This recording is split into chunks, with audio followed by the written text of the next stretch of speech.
Okay, so good evening, everyone. So I'll read yung opening reading natin. Then we can pagtulong-tulungan natin in mga reflections. Okay, number 79, the but and the disciples. I can do everything through him who gives me strength.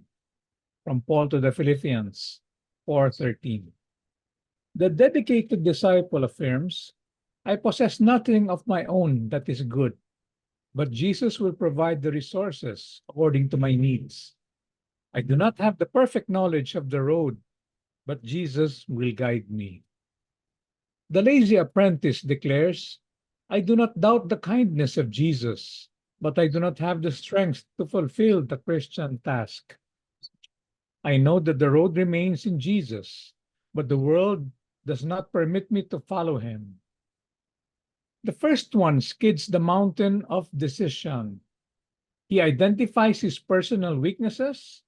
Meanwhile, he is confident in the divine friend and deliberates in following his lessons. The second one enjoys the rest in the valley, embedded in inferior experience. He is aware of the blessings that the master conferred to him. However, he prefers to slip away from them. The first fixed his mind in the divine light and continues forward. The second halted his thoughts on his own limitations. The but is the conjunction that in verbal processes usually defines our intimate position concerning the gospel. Situated in front of the sacred name, it expresses firmness and confidence, faith and valor.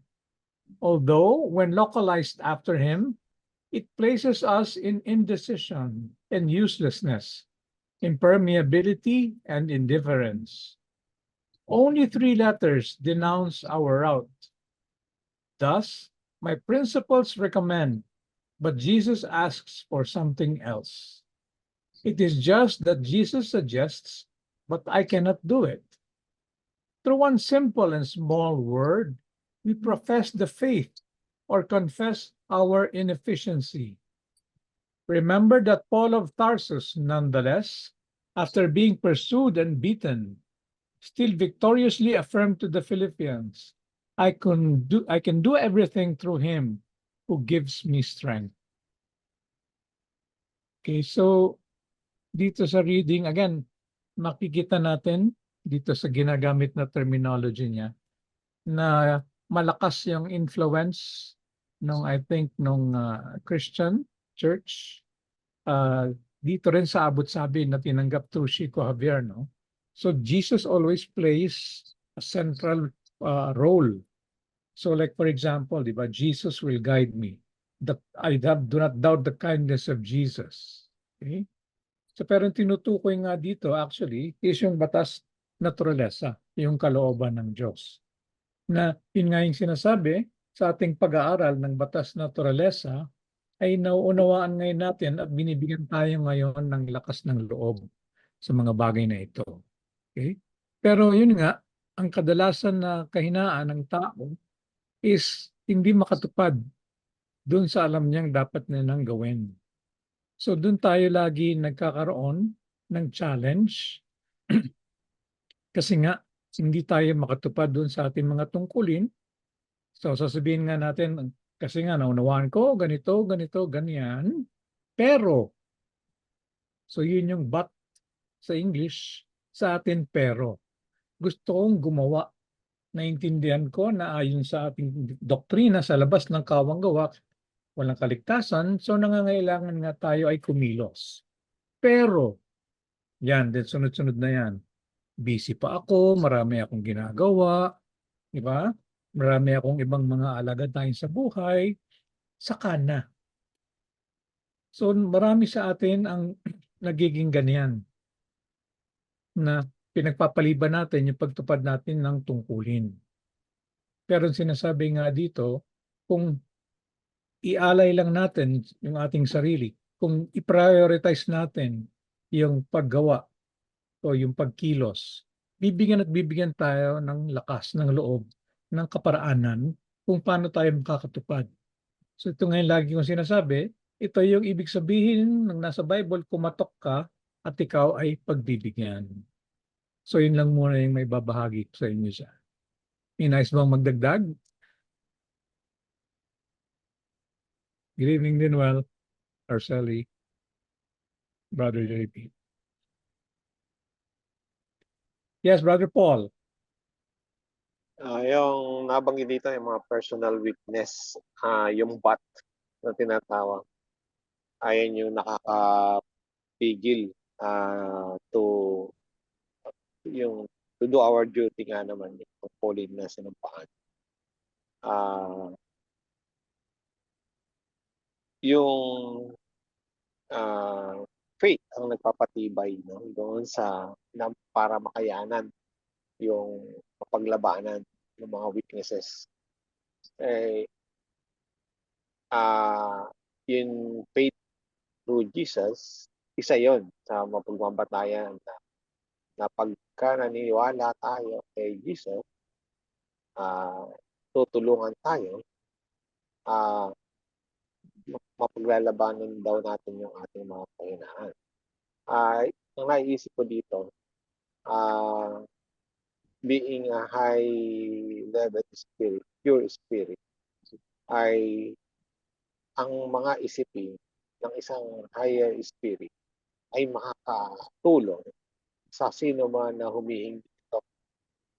Meron talagang energy na ibinibigay ito. Kapag hinahalina mo ang isang energy, yung mga weakness natin ay nagiging napaglalabanan natin, nagiging strong tayo. Na ito rin ang nagsasabi na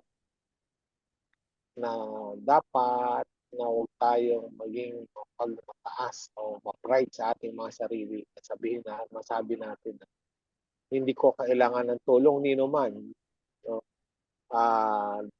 Na tayo bilang kumikilala sa kaunawa ng Espiritismo, may mga espiritu na tumutulong sa atin na sabi nga sa banal na kasulatan, no? Masasaliksik ng mga espiritu ang mga bagay na pang-espiritu na hindi masasaliksik ng karaniwang tao yan, yung mga bagay na pang-espiritu. Ibig sabihin, pati yung mga high-level energy na maa-attract natin ay makakatulong ng bala. Ayun lang muna. Okay, thank you very much. Ines pa ba magdagdag? So kung wala na, I'll do the opening prayer.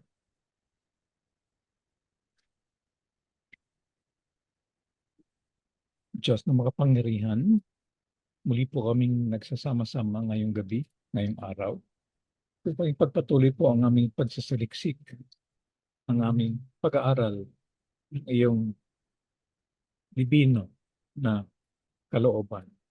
Manunawa ng aming mga espiritu protectores ay gabayan kami at bigyan kami ng inspirasyon na makapagdulot ng mas maliwanag at mas malalalim na kaunawaan sa aming kaliitan. Manunawa na ang bawat isa sa amin ay makapag-ambag sa aming isang usapan ngayong gabi upang lalong yumaman ang karunungan na aming makakamtan. Siya. Okay, good evening everyone again. So, let me share yung ano. So, last week we started yung discussion, yung prayer natin para doon sa mga kakalisan pa lamang ng daigdig, ano. So, we discussed na so ano yung involved na doon sa proseso ng paghiwalay ng katawang laman at ng espiritu, na sinabi nga natin na mayroon ng dalawang uri ng pagkatali. Una nga is yung sa siyensya, yung sinasabi natin na peri-espiritu, na kapag napatid na yung pagkabigkis ng espiritu sa katawang laman, ay doon na sumasapit yung tinatawag nating kamatayan, yung paghihiwalay. Pero napag-usapan din natin na kung ang tao, kung ang espiritu, kung ang kaluluwa ay malakas pa yung panghila ng laman na ayaw niya pang iwan kung ano man yung naging kabuhayan niya, kung ano man yung kung meron siyang nakamtan na kayamanan o may hinawakan siyang posisyon na nagdulot sa kanya ng katanyagan o di kaya naman din ay yung pag-aalala niya dun sa pamilya na kanyang iiwan ay nagsisilbi pa rin ito na tali na nagpapahirap ngayon doon sa espiritu na makapagpatuloy na. So nakakahadlang ito doon sa tuluyan na paglisan ng espiritu, doon sa naging buhay niya rito sa ating daigdig. Okay, so yun yung mga principles na pinagbabatayan ngayon kung paano nabuo itong mga prayer na ito. Okay? So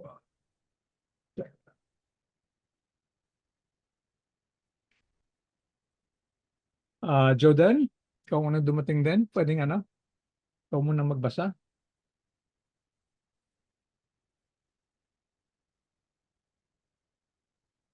Good evening po. Yung naka-share po. Yes, pinaka-share. Okay po. Medyo maingay lang po, nasa office ako eh. Okay. Sige lang, go ahead. All power, number 61 prayer. All powerful Lord, may your mercy extend over all those brothers and sisters who have just left the earth. May your light shine upon them. Remove them from darkness. Open their eyes and ears. May the good spirit surround them and let them hear your words of hope and peace. Lord, even though we are not worthy, we beg and implore your merciful indulgence for this brother or sister who has recently been recalled from exile. Make their return that of the prodigal son. Forget, O Lord, the faults they may have committed, and remember only the good they have done. Your justice is immutable, as we know, but your love is immense. We beseech you, therefore, to mitigate your justice from the fountain of kindness which emanate from you. Continue pa po. Yes, go ahead. You who have just left the earth, may the light shine brightly before your eyes, my brother. May the good spirit come to be near you, to surround you and help you to break your earthly chains. Now you can understand and see the grandeur of God. So submit yourself without complaint to His justice. However, never despair of His mercy. Dear brother, may a profound examination of your past open the doors of the future by making you understand the errors you have left behind as well as the work that awaits, so you may remedy them. May God forgive you and may the good spirit uphold and animate you. Your brother and sisters on earth will pray for you and ask that you pray for them. Thank you very much. Thank you po. Thank you very much. So before ko bigyan si Jordan ng reflections, familiar ba sa inyo Yung Tagalog thoughts na panalang natin sa Exactly. kamamatay pa lamang. Exactly, di ba? So yan yung panalangin na nandun sa gintong aklat. So nakatranslate lang into Tagalog. Di ba? So maano nawang liwanag, di ba? Ang magliwanag sa yung mga mata. So yan yun, no? Open their eyes and ears. Hindi man kami karapat dapat kami sumasamo, humihiling ng iyong kaawaan para sa aming kapatid na Nalilisan. di ba? So si Ate Zen, familiar siguro sa prayer din na yan, no? Ate Zen sa kamamatay. So ito yung, again, isang patotoo na yung mga ninuno natin umango dito sa aklat ni Kardec. Dahil nga ito yung pinapanalangin natin ngayon para doon sa mga bagong kamamatay. Okay? So any comments? Jordan?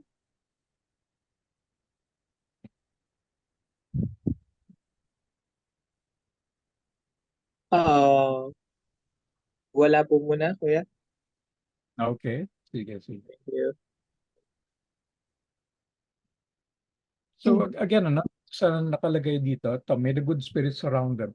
So hindi ba pag nananalangin tayo, ang epekto daw niyan is tinatawagan natin yung mga mabubuting espiritu ngayon na tulungan, puntahan yung ating kapatid at kumbagay alayan ng mga aral. Nabigyan siya ng lakas ng loob na tanggapin kung ano na yung kanyang pinagdaraanan. Okay?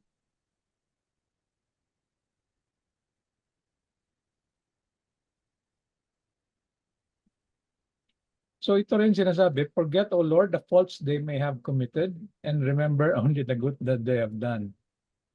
So, alam naman natin kasi may divine justice. No? So lahat naman daw ay nakatala kung ano yung ginawa. So parang ang siguro gusto lang i-convey dito is yung Diyos nga naman, hindi naman siya humahatol. Diba? Hindi siya nagsasentensya. So sinasabi lang natin dito is kumbaga parang ang pagkiling ay para doon sa pag-ibig. Na kung ano man yung pagdaanan mo, kung ano man yung bumalik dahil doon sa iyong mga ginawa, ito ay para din sa iyong ikabubuti. So yan sinasabi nga, your justice is immutable. So hindi nagbabago yung mustisya. Pero yun nga, wala rin namang hangganan yung pagmamahal. Yung sinasabing your love is immense. Okay? So, pinaghahalo, mitigate your justice. Dahil nga kung titignan natin, di ba, parang napaka malupit, harsh, na talagang kung ano yung ginawa mo, babalik sa'yo. So, kung gaano ka hindik-hindik yung ginawa mo, ganun din naman, di ba? Na parang nakakatakot kapag bumalik sa'yo. Pero yung sinasabi nga dito is na may mitigate or kumbaga nabibigyan ng tayo ng kagaangan dahil nga buo naman din yung pag-ibig.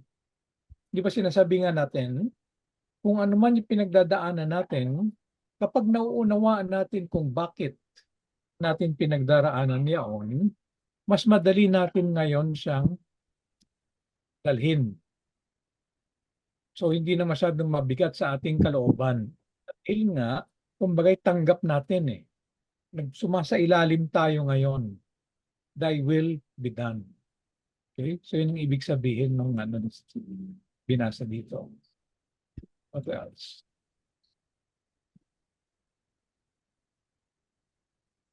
So ito nga sinasabi, may the good spirits come to be near you.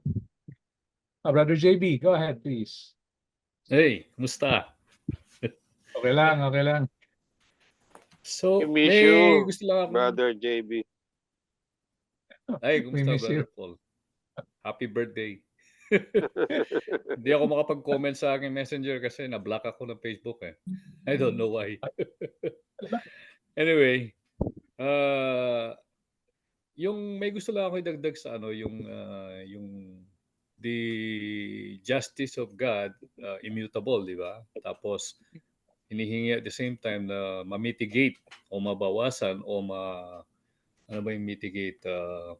Mapagaan ang pagbabayad sa ating pagkakautang. Meron ako nasumpungan na pag-aaral na sinasabi, related din sa spiritismo, na ang batas ng Diyos is not to get even. Sabi, bagamat meron tayong batas ng causa at epekto, galaw at ngating galaw, pero ang pinaka objective o kahuli-huliyang purpose ng batas ng galaw at ganting galaw at lahat ng mga batas for that matter para sa ating pag-unlad, pagsulong espiritual. So kapag ang isang leksyon daw natutunan natin at naging tayong remorseful sa mga ginawa nating pagkakamali at pagkukulang, doon namin mitigate yung yung justice ng God. Dahil natuto na tayo sa leksyon na yon. So, again, sinasabi na ang purpose o layunin ng mga batas ng Diyos, pati na lalo na ang batas ng karma na sinasabi natin, hindi para gumanti sa atin ang kalikasan, not to get even. Ang purpose is para matutunan natin ang mga leksyon na pinagdaanan natin. Tapos bilang susog doon, meron dito sinasabi na matutunan sana natin yung mga naranasan natin, di ba? Habang nandun Yes. tayo, nagta-transition tayo pabalik sa mundo espiritual. Uh, ang ewan ko kung nabasa na ninyo yung Tibetan Book of the Dead, parang kamukha ng pinag-aaralan dito, panalangin din sa isang pumanaw na. Ang sinasabi doon ang pagbalik natin sa buhay espiritual, sa proseso na tinatawag nating kamatayan, ay isang napaka-sagradong pangyayari o proseso. At dito hinihingi sa mga naiwan sa mundo, material, lalo na yung mga mahal sa buhay, mga kapamilya, na iwasan yung sobra-sobrang pagdadalamhati, lalo na yung yung umiiyak ng malakas, dahil daw ito ay isang sagradong proseso, kailangan hindi maistorbo ang espiritu na bumabalik sa buhay espiritual. Dahil may pagdadaanan siyang proseso dito, lalo na yung pag-aaral sa mga nagawa sa nakaraang buhay, material, at ang naging epekto ng mga ginawa niyang hindi maganda. On the other hand, dinadaanan din niya yung mga ginawa niyang maganda at ano ang naging epekto ng mga ginawa niyang kabutihan. So nakokonekta dito ng pumanaw na yung batas pagtatrabaho ng kausa at epekto. Nakikita niya kung ano yung mga bagay na ginawa niyang mahusay na bumalik o nagdulot ng kabutihan, ano yung ginawa niyang hindi maganda na nagdulot ng hindi maganda sa buhay niya. So para bang malaking learning process. Kaya nga di ba sinasabi, sa sandaling mamamatay na tayo, magfa-flashback sa atin yung nakaraan Yes. nating buhay. So habang nagta-transition daw tayo, nakikita natin dito parang yung ating pelikula ng buhay natin. Doon natin napapag-ugnay ang kausa at epekto. Doon ay natututo tayo. At ang mga memoryang ito ay natatanim sa ating konsyensya na siyang tumutulong na magbuo ng karakter natin sa mga susunod nating buhay. Yun lang. Yes, very good. Very good. Yeah, so again, parang yung pag-usapan na natin dati pa yan, nung si Sister Sor, di ba, may aversion doon sa salitang pagbabayad utang. So kaya nga sinabi na nga natin is kaaralan. So kumbaga education ang ano nun, ang objective. So again, tulad nga ng sinabi mo, Brother JB, again, patotoo na nagtutugma-tugma yung mga batas naturalesa. Dahil nga nabanggit mo, the purpose of this is matuto tayo and masulong. So again, papasok na naman yung batas ng pagsulong na sinasabi natin. Okay? So very good.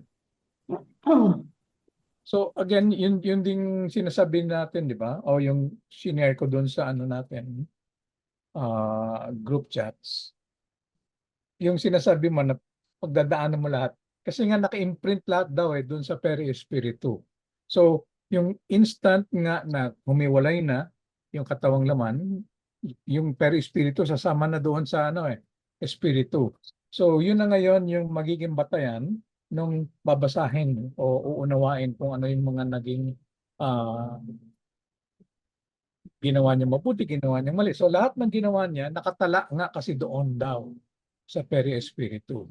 And yun nga yung sinasabi din doon, yung unang portion, ang isa pang purpose ng Peri Espiritu is para magkaroon ng pagkakilanlan yung Espiritu. Dahil nga nandun lahat ng experiences niya na alam naman natin na bawat isa sa atin, iba-iba yung daan patungo sa kawagasan. So kaya ngayon yung nagiging parang ID card natin. So doon tayo nakikilala because nga yung mga pinagdaanan nating experiences. Brother Paul, go ahead please. Saka yung nabanggit dyan, yung parang anak ng alisaga nababalik. Na Yes. kung ang patutungkalan natin ay yun ang kamamatay pa lamang. Meron ako naiisip diyan. Maaari mo ang ipagdarasal natin, isang kilala nating mabait at tumupad ng tungkulin, no? Kagaya lang ni Cap Florencio de la Cruz na halos araw-araw ay nagsesentro. Siya pa yung namamahala. Tapos ipagdarasal natin, parang anak na alisaga para bang hanguin sa kadiliman. Ay nababanggit kasi doon sa panalangin ng kalilisan pa lamang yan eh. Parang hindi fitting doon sa kamamatay. Ang ibig sabihin lang sa akin ito, hindi komot sa buhay na ito ay nakita natin na may matuwid na tao, ay maituturing din natin ay siyang isang anak na alisaga sapagkat mayroong mga nakaraan na buhay na oo nga't sa ngayon ay nakasulong na, nakatupad ng tungkulin, ay maituturing pa rin natin ang ating mga sarili na kung tayo man yung mga nakaganap ng mga tungkulin, maituturing natin sa ating mga sarili na tayong lahat ay anak na alisaga, na talagang meron tayong pinagbuhat ng masasamang nagawa, mga kahinaan, nabanggit din niya sa panalangin dito rin. Meron tayong mga witnesses na tayong lahat ay wala tayong maipagmamalaki na tayo ay naiiba sa iba sapagkat tayo rin ay na maituturing na nagdaan sa maraming mga na kamangmangan, kahinaan na tayong lahat ay nagpapatuloy. Kaya nga doon sa nabanggit ni Brother JB na ito ay bahagi ng pagkasunod sapagkat ang isinusulong naman natin talaga dito ay ang karunungan at pag-ibig. Kung tayo ay natuto, ay bahagi ito ng karunungan at kaunawaan at nasusulong tayo na at tutupad rin tayo ng mga tungkulin sa pagkakawang gawa. Yun lang muna. Very good. Thank you very much, Brother Paul. So, dagdag lang din, ano? Dahil bring up na rin ni Brother Paul yung prodigal son. Ang nakalagay dito, make their return that of the prodigal son. So, again, not necessarily na lahat tayo magiging tulad nga nung anak na alisaga na sinasabi. Anong ibig kong sabihin nun? Kasi remember, yung prodigal son, di ba, dahil nga nung pagkatapos niya na magliwaliw, dumating yung punto na bumalik na lahat ng kanyang mga ginawa. Kumbaga umabot na nga doon sa punto na kumakain na siya ng kaning baboy. So umabot na siya doon sa kahirapan na kinakailangan niya na kumain ng kanin baboy. Na ito ngayon yung naging kaparaanan para magbago siya ng pananaw. At ngayon nais niyang magbalik loob. So again, yung ini-illustrate ng kwento na yon is tinanggap ng alisagang anak yung kanyang pagkukulang, yung kanyang pagkakamali. At mayroon ngayon ng pagsisisi na kaya nga sabi niya, babalik ako sa bahay ng aking ama na makikiusap ako na kunin ako kahit nakasambahay na lang.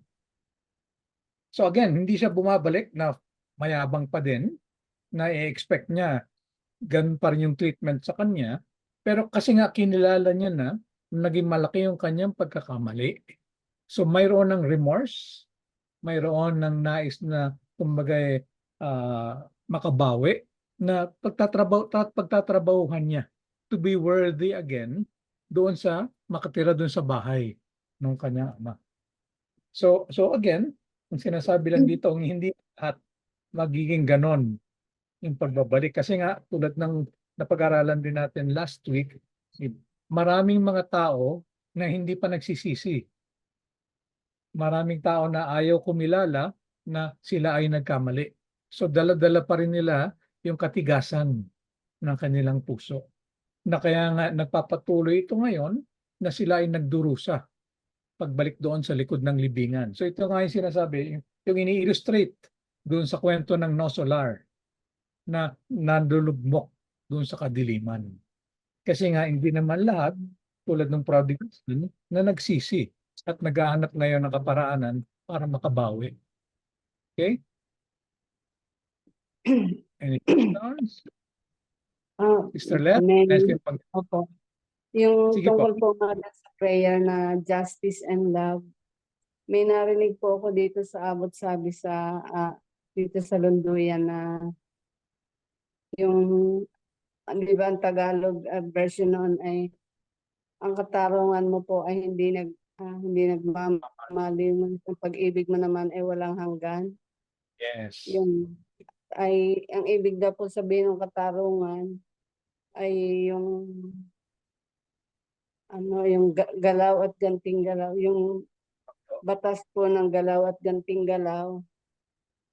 Kasi hindi ka talaga makakatakas doon sa kaya ang ibig sabihin katarungan po iyon. Hindi makakatakas sa ginawa kung ano man po iyon. Tapos yung pag-ibig naman ay yung batas ng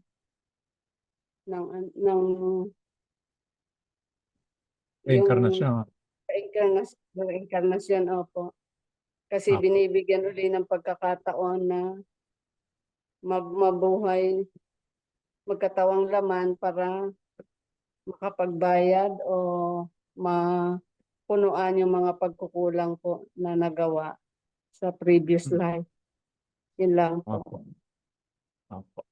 So, napaganda po ng reflection ninyo. So, yun nga yung sinasabi, So, kaya nga magkadugtong lagi yung karma at reinkarnasyon. Diba? So, justice is kung anong itinanim siyang aanihin. Mercy or love is yung bibigyan kang pagkakataon ngayon para makabawi ka. So, hindi ka forever na nandun sa magpagdurusa. Okay? So, napakaganda ng pagtatambal ng justice and mercy and love and yung karma and reincarnation. Kaya nga, yan dalawa lagi yung magkatugma, magkadikit. Okay? Point out ko lang din uli dito, may the good spirits come to be near you. Again, yung pangangailangan na mayroon gumabay, mayroong umakay. So bahagi nga ito ng pagmamahal, pagkakawang gawa sa espiritu na sinasabi, na kinikilala nga ng espiritismo na pinakamahalaga. Dahil nga ang tinutulungan ay yung espiritu at hindi lang yung katawang laman. So again, yung nabanggit na rin natin na pag-usapan natin, the good spirits, hopefully hindi lang yung mga nandun, yung mga discarnate. Di ba sinabi nga natin, tayo ngayon, nakakaunawa kahit paano, tungkulin natin na maibigay itong aral na ito doon sa mga kapatid natin sa kapaligiran. Na again, nabanggit nga kasi natin noon, medyo huli na, kung naghihingalo na saka natin ngayon aaralan na may karma, may reinkarnasyon. Diba na, kumbaga baka sabihin pa kaya ka dumaran dyan because nagkasala ka nun. Diba? So, kaya nga sinasabi nga natin, tungkulin natin bilang mga mag-aaral ng spiritismo na kahit paano ngayon pa lang ay may bahagi na natin doon sa mga tao na nasa likod o nasa tabi natin, nasa lugar kung saan mayroon tayong impluensya kung tawagin. Okay? Thank you, thank you. Yes, Brother Paul, may dadagdag ka. Oo, sa dinami-dami ng mga dasal na nasulat yan sa libro ni Alan Kardec na binigay ng mga banal na espiritu, ay diyan natutupad sa mga prayer na yan na nakalagay sa banal na kasulatan. My house will be called the house of prayer. Na parang bang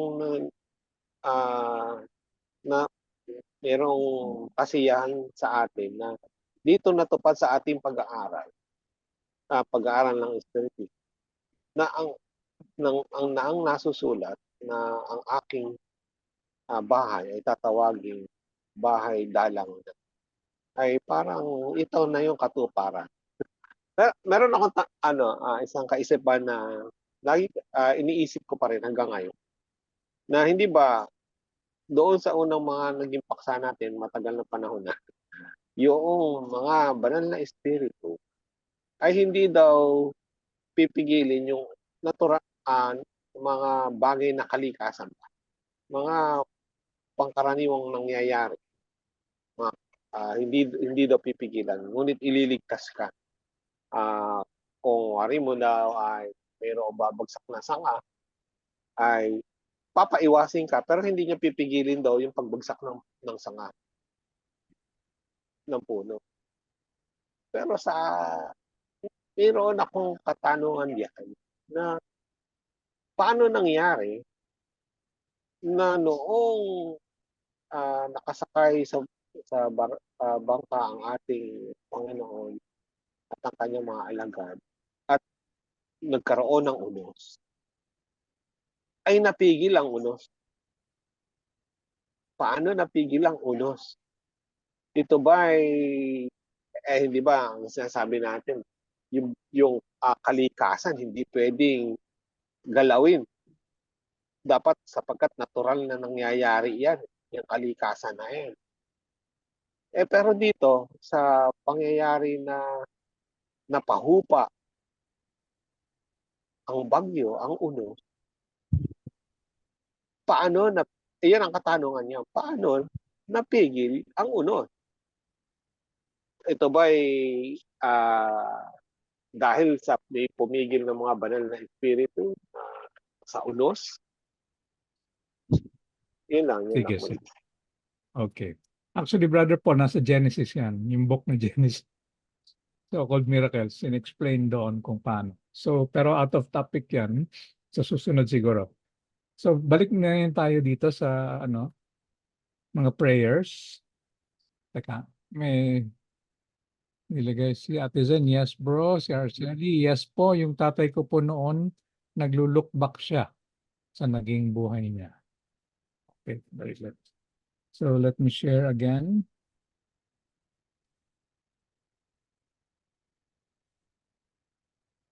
Okay. Ate Baby, pwede ka pa mahilingan na basahin ito? Opo. Gandang Thank you. gabi, umaga sa lahat. Those for whom we have affection, we face. How terrible is the idea of nothingness. How deserving of pity are those who think that the voice of Hello, one nagpi-feedback, sister. Baka meron kang pang isang naka-open na device. ako naka-open. Nagpi-feedback. Pakipatay yung isa. Okay. Saan na ba ako dito? Okay. Ito, ulitin ko dito. How Sige po. deserving, meron pa? Okay na? Sige. Wala na po. Okay Okay na na po. po. How deserving of pity are those who think that the voice of one who weeps is lost in a vacuum without encountering the least sign of response. A pure and saintly affection has never been known by those who think everything dies with the body. They believe that the genius who enlightened their world with vast intelligence is a mere combination of matter, which, as a flame, is extinguished forever. That of a dearly loved person, such as a father, mother, or adored child. Nothing remains but a handful of dust, which time will inevitably disperse. How can anyone who has a heart remain indifferent to this idea? Why are they not frozen with terror at the thought of absolute annihilation and do not even show a wish that this be not so? If till now reason has been insufficient for them to have been able to dissipate their doubts, behold, Spiritism has come to dispel all uncertainty as to the future by means of the material proof of survival of the soul and the existence of beings in the beyond that it gives. This is happening to such an extent that on all sides, these proofs are being received with joy. Confidence is reborn because man henceforth knows that terrestrial existence is only a brief passage leading to a better life. That work done in this world is not lost, and that really pure affection are not shattered beyond hope. Thank you very much po, Ate Baby. So, napakalalim nitong mga nilalaman na diwa. Itong explanation, ano? So, yung sinasabing those for whom we have affection is yun nga. So, yung mga mahal natin sa buhay, di ba? Like for example, mga parents natin or mga naging mentor natin. So, may nice po kayong ibigay na reflections, Ate Baby?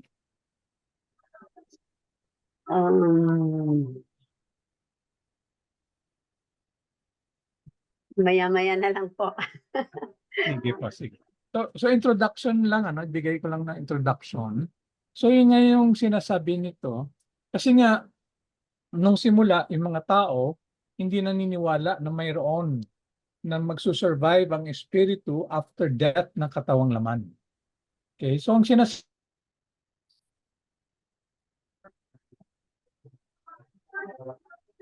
Putol ka, Okay. brother. kasi yung iba Please. sinasabi, yes? Ano yun, Brother Okay Paul? na, tuloy na. Okay na, okay na. Okay. So yung sinasabi natin na belief na pagkatapos mamatay ng tao ay mawawala na siya. Na kumbaga walang espiritu na nagsusurvive. Yung tawag doon, annihilation. Parang you disappear eh. So namatay si Brother JB, wala na siya. Di ba? So yun yung term, annihilation or another term.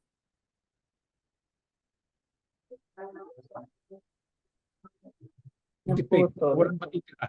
So yun ngayon yung sinasabi ngayon dito na kumbagay mayroong likas din na damdamin o kalooban ng tao na hindi niya matanggap na mawawala na lang siya o kaya yung kanyang mga mahal sa buhay. Okay? So yung sinasabi ngayon dito, how deserving of pity are those who think that the voice of one who weeps is lost in a vacuum. So kaawa-awa daw yung naniniwala na kapag namatay na is totally mawawala na. Kasi nga wala na tayo ngayon. Kung kunyari, nag-ano tayo, nagdadalamhati dahil nawala na yung isang mahal natin sa buhay. Kaawa-awa naman daw kung naniniwala tayo na hindi na tayo forever pa mapapakinggan o madidinig yung una na nating kasamahan na hindi na tayo magkikita. Yung sinasabi ngayon dito, lost in a vacuum. Kasi nga, totally annihilated na. So kaya nga daw sinabi, a pure and saintly affection has never been known. So bakit nga ako magkakaroon ng pagmamahal sa tao, kung sa ibang tao, kung sa paniniwala ko, we go our own ways, mawawala naman din tayo pagkatapos nating mamatay. So ano yung ngayon value ng magmahal pa tayo? Pagmahalan pa tayo. Pagkatapos naman ng buhay, mawawala na rin naman. So ito yung sinasabi. Yung pure and saintly affection, diba? Ibig sabihin talagang malalim na pagtingin, na pagmahal sa ating mga kapamilya o sa ating mga kaibigan. So kapag daw naniniwala na wala na patutunguhan ng espiritu pagkatapos ng kamatayan, hindi posible na magkaroon ng ganong kahigpit na pagmamahalan. Okay?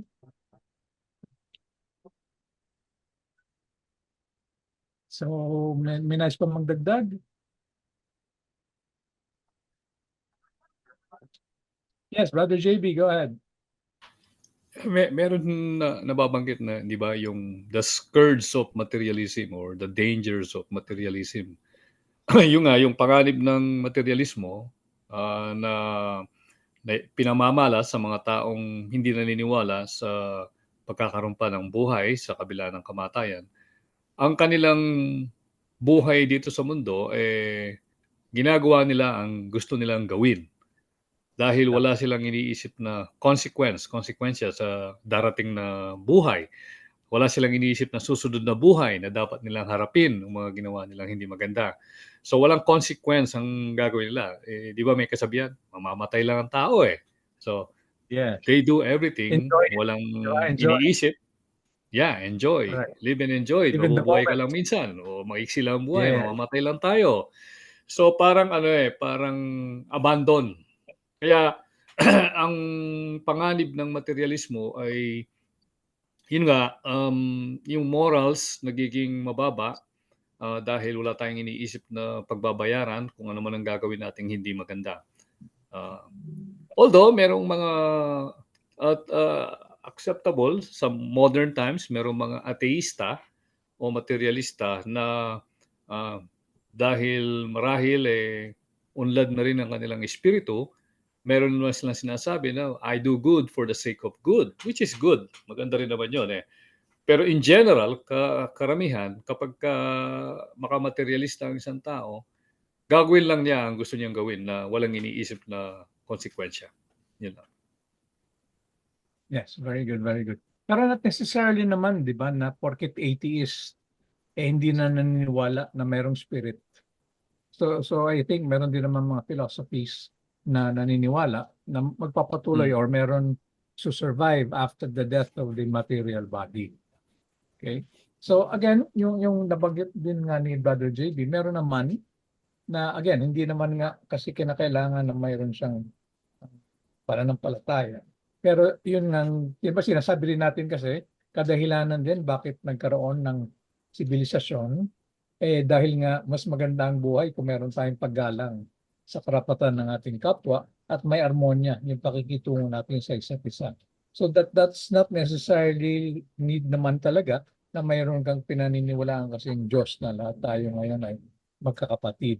Although, yun nga sinabi natin, the concept of one creator helps us because nga lahat tayo ngayon, since coming from one creator, is magkakapatid as we call it. Pero again, hindi naman lahat kinakailangan ng ganong reasoning. Meron naman tayong makikita nga ng mga atheists or agnostics na ethical naman yung kanilang ano. Kasi ethics na yung tinatawag doon, di ba, Brother Levy? So it's not religious, kundi ethical yung basehan nila. Na yun nga, yung mabuting pakikitungo ngayon sa ating kapwa para nga magkaroon ng armonya rin sa pagsasamahan. Brother Paul? Sa katotohanan, kailangan din talaga na mayroon tayong paniniwala na mayroong espiritu. At mayroong espiritu na lumikha sa atin. Sapagkat kung ating iisipin na hindi ganon, marami ang matatanim na sa mga kaisipan na magkaroon ng doubt sa kanyang sarili. Kung walang Diyos at wala akong espiritu na isusulong, ay bakit ako magpapakahirap? Samantalang marami namang pleasure na nakaabang sa akin na hindi ako maghihirap sa kalagayan ko bilang tao. Na pwede naman akong magpakasarap sa buhay. Pwede naman akong huwag tumulong. Pwede naman akong huwag manampalataya pala. Pwede naman pala akong hindi mag-aral. Pwede naman pala akong manahimik lamang sa loob ng aking bahay. Na kung hindi mapag-aaralan ang tungkol sa mga espiritu at mga tungkol sa bahagi ng manlilikha na siyang nagbigay ng espiritu na mayroong nag-iintay na kaligayahan at kapayapaan sa likod ng libing. Maaaring ito ang maging mas matagumpay na na kilalanin na pangsanlibutang pleasure, makasanlibutan.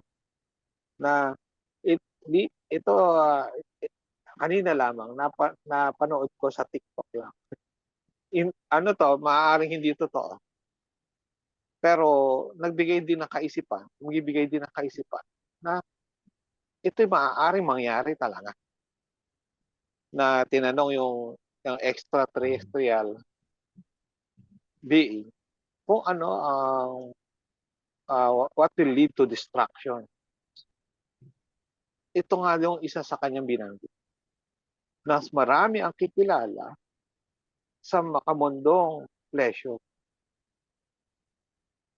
Ibig sabihin, kasi iyan ang mas madaling gawin eh. Yan ang hindi maghihirap ang tao. Nakakatikim siya ng habang buhay na habang nabubuhay sa lupa eh. Kaligayahang panlaman eh.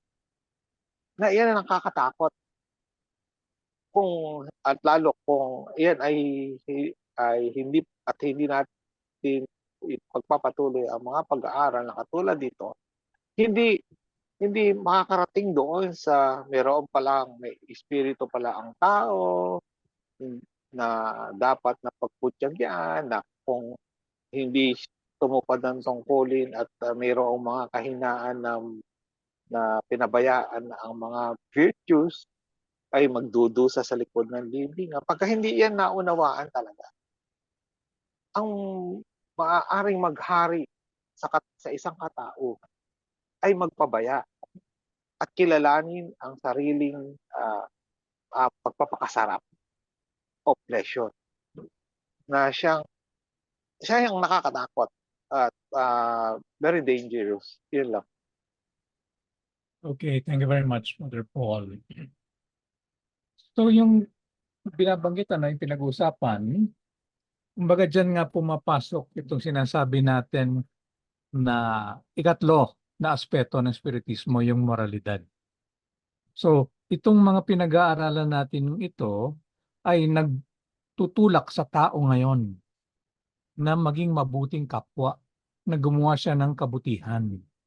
So kasi nga, ang sinasabi nga natin, yung isang pinagkaiba ng spiritismo, itong pinag-aaralan natin, kumbaga, kailangan talaga ngayon na gumawa tayo ng mabuti. Kaya nga yung doktrina, di ba, sa labas ng kawang gawa, walang kaligtasan. Dahil nga talagang pinibigyan ng diin na mayroon dapat ng nagtutulak sa tao na maging moral, na maging mabuting tao.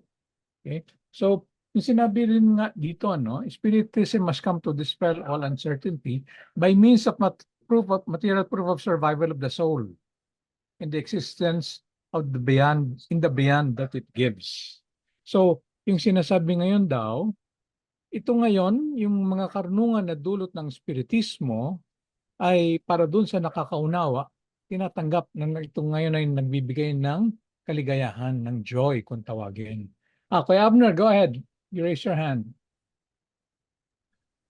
Konting-konti No, lang. Maganda yung sinabi ni Brother Paul. Pero ang kagandahan nga sa pag-aaral, saka even nature itself, as we get wiser, makikita natin na ang paggawa ng mabuti sa sarili, sa kapwa, ay may katumbas na kaligayahan.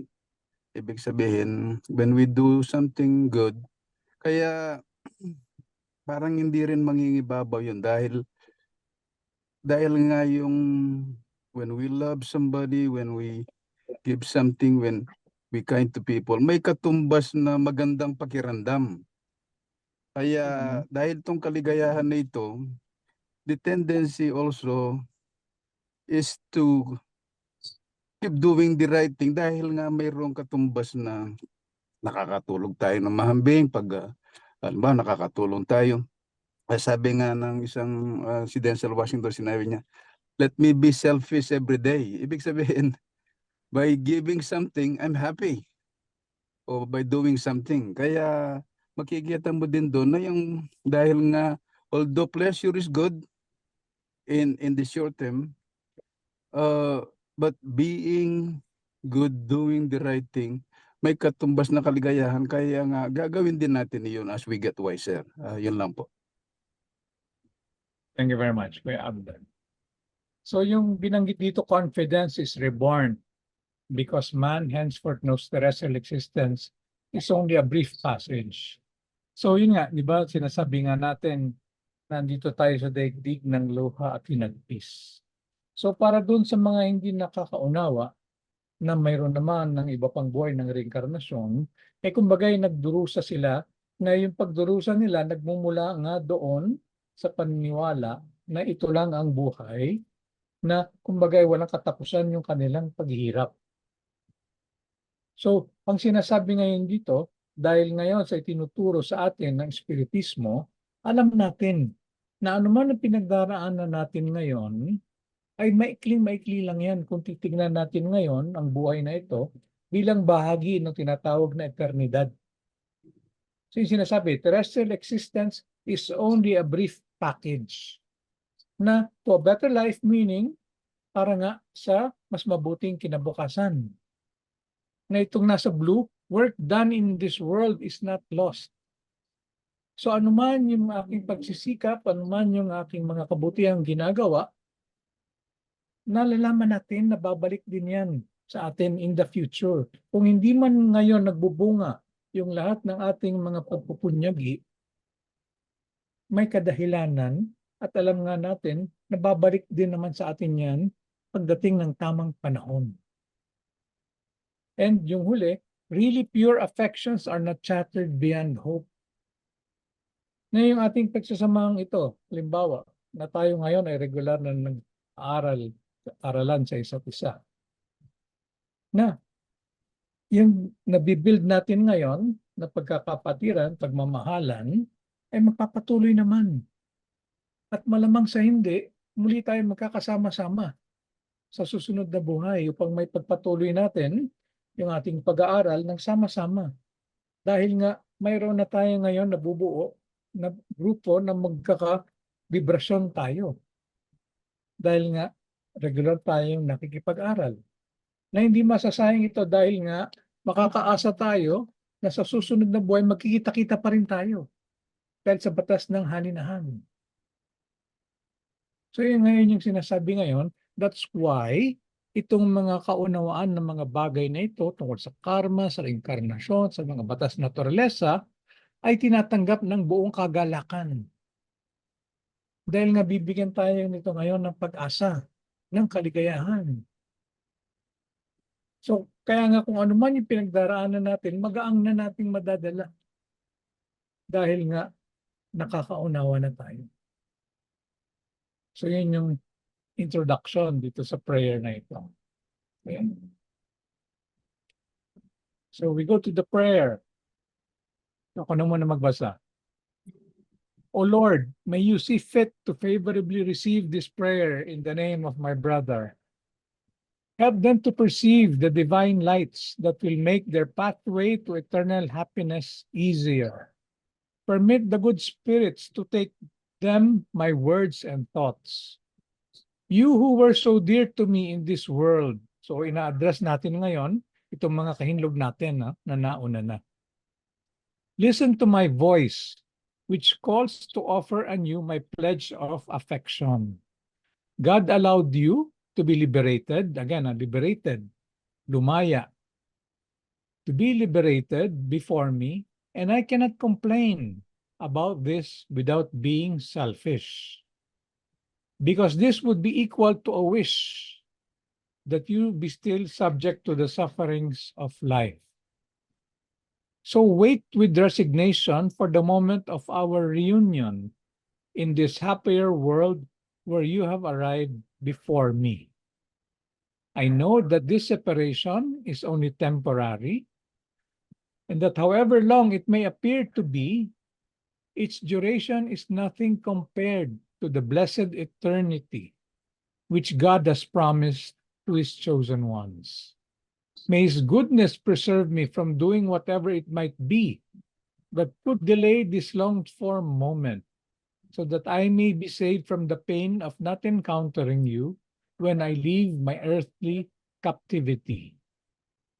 Oh, how sweet and consoling is the certainty that there is nothing between us but a material veil which hides you from my sight. That you can even be here at my side, hear me speak as of old, or perhaps even better than then, to know that you do not forget me as I do not forget you, that our thoughts are constantly intermingling, and that your thoughts accompany me and uphold me. May the peace of the Lord be with you. Okay. So any comments?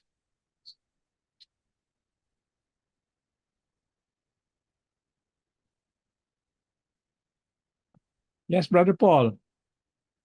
Sa babasa nito, mayroong mag-iisip na bakit pa kinakailangan tayong magdasal at hindi ba alam ng mga mabubuting espiritu na dapat silang tulungan?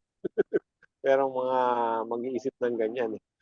Kinakailangan pa ba natin silang sabihan para gawin nila yung dapat nilang gawin na para tumulong? Na sa aking pagkaunawa ay parang science explanation, no? Parang magnet. Isang magnet, pag dinagdagan mo pa ng isa pang magnet, lalakas yung magnet na yan. Lalakas yung energy. Kung magkatulong-tulong ito, mananalangin marami, ay lalong lalakas yung magnet. Ibig ko sabihin, ito'y makaka-apekto habang dumarami. Ang nag-iipon ng enerhiya na nagpaparating doon sa dapat na tulungan. Kaya tayo ay hinihimok na ipagdasal ang nasa likod ng libing. Sapagkat ito'y pag-iipon-ipon ng energy para matulungan yung namayapa na ito'y nakakatulong din sa pagdadagdag ng puwersa doon sa mga banal na espiritu na tutulong na palagi ang tumutulong. Nakakadagdag ito doon sa kanilang mga energy. Yun lang. Okay. May nas magdagdag? Maganda yung tanong ni Brother Paul. So, ba't mga ba kailangan tayo magdasal?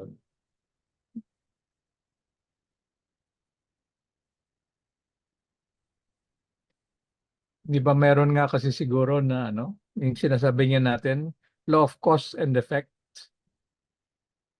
na kinakailangan meron munang gumalaw bago mayroon ngayon ng ganting galaw. So, maaari nga kasi, di ba, dun sa libro na No Solar, si Andre Luis, yung main protagonist doon, matagal na nalugmok dun sa umbral. Dahil na rin nga siguro sa kanyang kamangmangan. Dahil hindi niya alam kung nasaan siya, kung bakit siya nandoon sa kadiliman. Na mayroon pa nga siya ng kataasan. Di ba, nung dinala siya doon sa No Solar, sinabi sa kanya, ikaw ay nagpakamatay? Ano sabi niya? Hindi Hindi ako nagpakamatay. So, kamangmangan, hindi niya alam na pa yung mga bisyo-bisyo pala niya ay bunga o ang naging kasanhian ng kanyang pagkamatay. Natingin niya sa sarili niya ay isang mataas na tao, mabuting tao, na hindi niya matanggap na siya pala ay nagkamali. So, kung mayroon pang kataasan ng katigasan ng kalooban ang isang espiritu na kamamatay pa lang, para nga siyang meron pa ngayon na belo, na likha ng kanyang kamangmangan at ng kanyang kataasan. So, ito ngayong panalangin para sa kanila, ito ngayon ang magiging udyok para doon nga sa mga espiritu na nakakaunawa na hanapin, papuntahan. And at the same time, kapag naipaalam doon sa ating kahindlog, kasi inaalala ka ni Joden, Nag-iisip siya kumusta ka na kaya, na nais niya nga sana ikaw ay nakapagpapatuloy na. So ito nga ay bahagi nung nakapagbibigay ngayon ng kaligayahan doon sa ating kahindlog na nauna na. Na malaman niya na siya ay naalala pa, na nami-miss natin siya. So maari ngayon itong maging magtulak sa kanya ngayon na again, yun nga, kumatok na to reach out, iabot yung kamay para siya ngayon ay hanguin doon sa kadiliman na tinatawag. Di ba ganun na nangyari doon kay Andre Luis, yung nanay niya yata yung nagdasal, kung kaya nga nagkaroon siya ng pagkakataon ngayon na mapunta sa Nosolan. So again, action, reaction. So yun yung sinasabi ngayon dito. Kaya nga, pinagdarasal natin sila ngayon.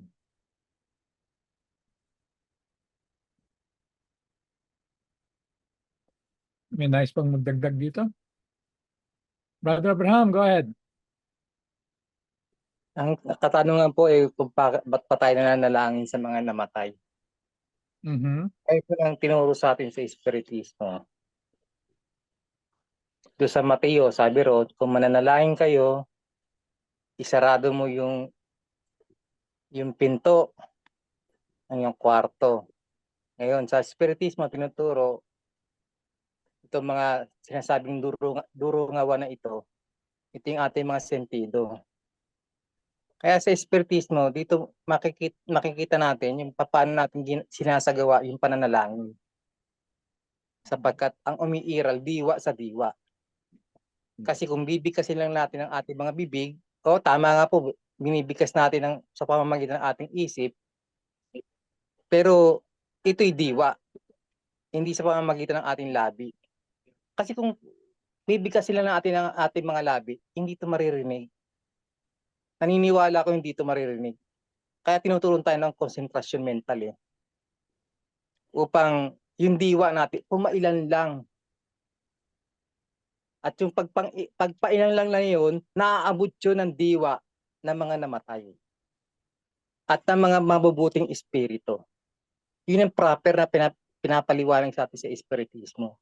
Kaya kung tatanungin kung ba't natin pinapanalangin, usually hindi naman natin hindi naman ito panalangin na yung pinapailan lang natin yung diwa para makaulayaw natin yung mga espiritong nandun sa kataasan. Kasi kung nandito lang tayo, hindi papailan lang yung diwa natin, hindi maaabot ako naniniwala po ako diyan. Kaya tinuturo yung proper na pagdarasal do sa Mateo. Isarado mo yung durungawan at manalangin ka. Sa literal, yung sinasabing iba, sarado yung pinto, yung kwarto, paano kung wala kang kwarto? Paano kung nasa isang lugar kang magulo? Kaya yung winiwika ro na yung mga durungawan mo, itong 5 sentido mo, na wag makarinig, wag makakita, wag makaamoy, hanggat maaari. Dahil sa pamamagitan kasi yun, tumataas yung diwa natin.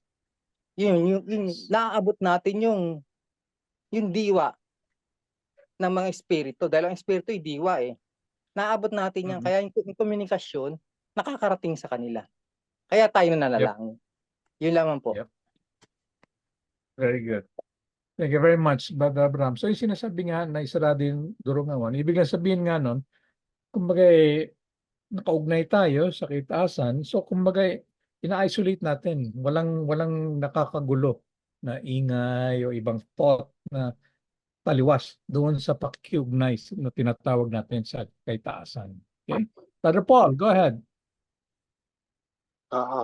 Whatever we say in prayer, make sure na we mean it, na talagang yung ibig ipakahulugan ng ating dalangin ay naisa sa loob natin.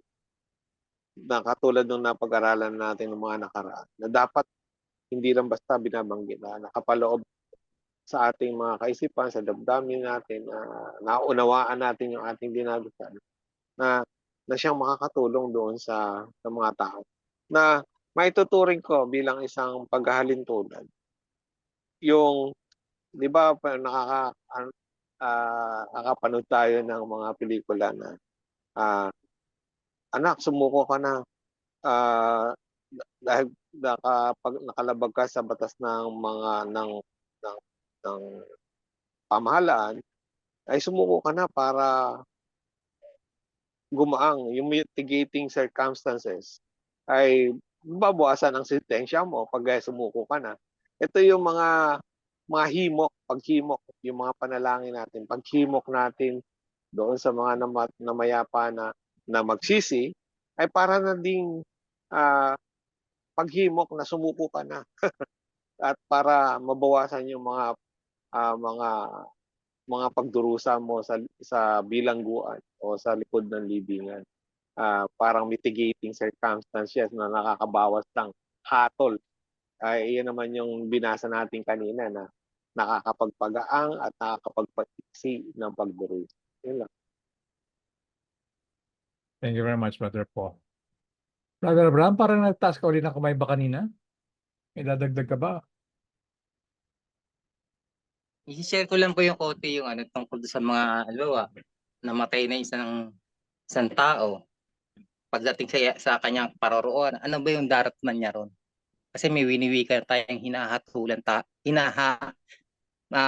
nandun yung pag namatay kayo, doon ka nahahatulan eh. Kasi iba, ang paniwala, ang paghatol, pagbabalik pa ng Panginoon eh. Sa atin, hindi, di ba? Pag namatay Yes. ka, hinahatulan ka na. Kaya winiwika ng mga batlaya, may panorama ng buhay. Ibig sabihin ng panorama ng buhay, yung mga panoorin kung saan pinapakita mula kabataan natin. Kaya walang maliliit, kahit na maliliit na mga pangyayari na gaganap sa buhay sa atin. Ay kaya nga merong batas ng galaw at ganting galaw. Ultimo nung tayong ating kabataan pa. Umiiral yan. Kaya yung panorama ng buhay kung mapapanood ng mga kaluluwa, yung ng batlaya, meron tayong plaka mental. Yung plaka mental, ito naman nakatala sa ating isip. Kasi isip, dalahin natin dalahin. Kaya kung narito na to at nandito na yung pag-umuni-muni, kaya napakahalaga talaga ng panalangin. Kasi yung panalangin, yung nagbubukas sa isang kaisipan ng kaliwanagan. Hindi para magkakaroon din kasi ng tagaanan sa kanya mga nagawang mga pagkakamali. Kaya napakahalaga itong panalangin na to. Kaya nga lang, nagkakaiba lang dahil ang panalangin natin sabi ko nga sa diwa, ang iba binibigkas ng mga labi. Kaya tinuturo sa Bible yung ganun tamang pag-aayuno para makarating. Kasi hindi talaga makakarating kung pamamagitan ng labi. Bagamat binibigkas ka tayo ng labi, pero bukas naman yung diwa natin dapat. Yun ang pagkakaiba naman ng panalangin. Kasi maraming nakikita naman natin na nanalangin. Kaya sabi nga, yung mga pamilya, huwag nang magdalamhati. Kasi yung vibrasyon nahahatak ng mga kaluluwa yan. Kaya napakahalaga talaga ng panalangin. Yun lamang po. Yes. Very good. Thank you very much. Okay, so let's move forward. Share again in screen.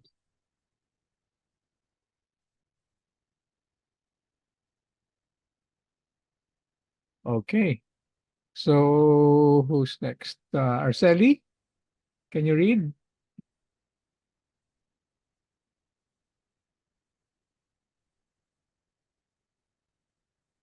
Hindi available? Hello po. Yeah, that. Sige po. Hi, good evening. Good evening. Saan po? Mag-start? Ito, for suffering spirits. Okay. For suffering spirits who ask for prayers. So as to appreciate the relief that prayer gives to suffering spirits, it is necessary to remember by what manner this is achieved. As has been previously explained, see chapter 27, items 9, 18, and subsequent.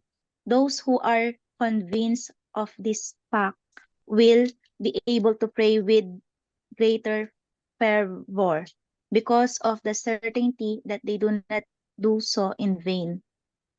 Prayer.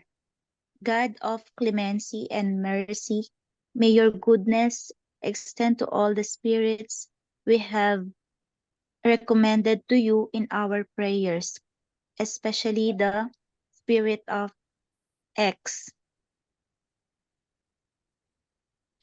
Good spirits, whose only occupation is to do good, intercede together with me for their relief. Make a ray of hope shine before their eyes and enlighten them as to the imperfections which maintain them distant from the homes of the blessed. Open their hearts to repentance and the desire to cleanse themselves, so they may accelerate their advancement. Make them understand it is by their own efforts that they may shorten the duration of their trials. May God, in all His goodness, give them the necessary strength to persevere in their good resolutions. May these words, infused with benevolence, soften their trials, so showing them that there are on earth those who sympathize and wish them happiness. Sandali lang Sister Arceli. Check ko lang itong prayer.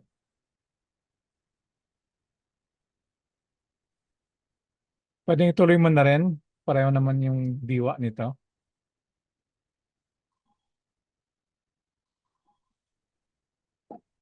Arceli?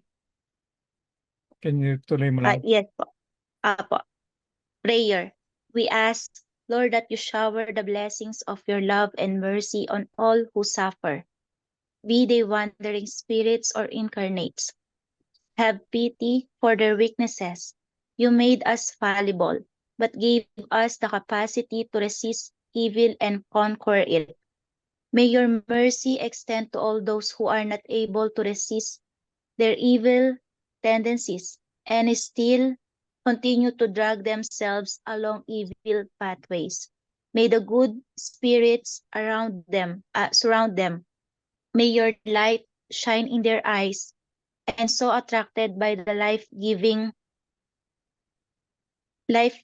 warmth of this light, may they come to prostrate themselves at your feet, humbly, repentant, and submissive. Merciful Father, we also ask for those our brothers and sisters who have not had the strength to resist their earthly trials. Lord, you gave us a burden to carry, to be laid only at your feet. However, our weaknesses are great, and our courage fails us sometimes during the course of the journey. Have pity on these indolent servants who have abandoned the work before time. May your justice spare them and allow the good spirits to take them some relief, consolation, and hope for the future. The prospect of pardon strengthens the soul. Lord, show this pardon to those guilty ones who have given themselves up to despair, so that, upheld by hope, they may absorb enough strength from actual immensity of their failings.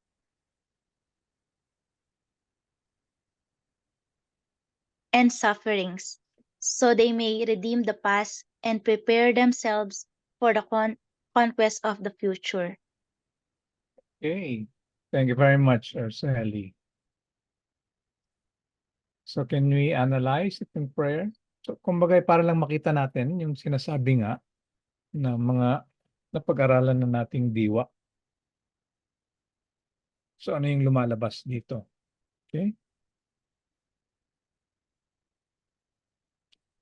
And you want to start?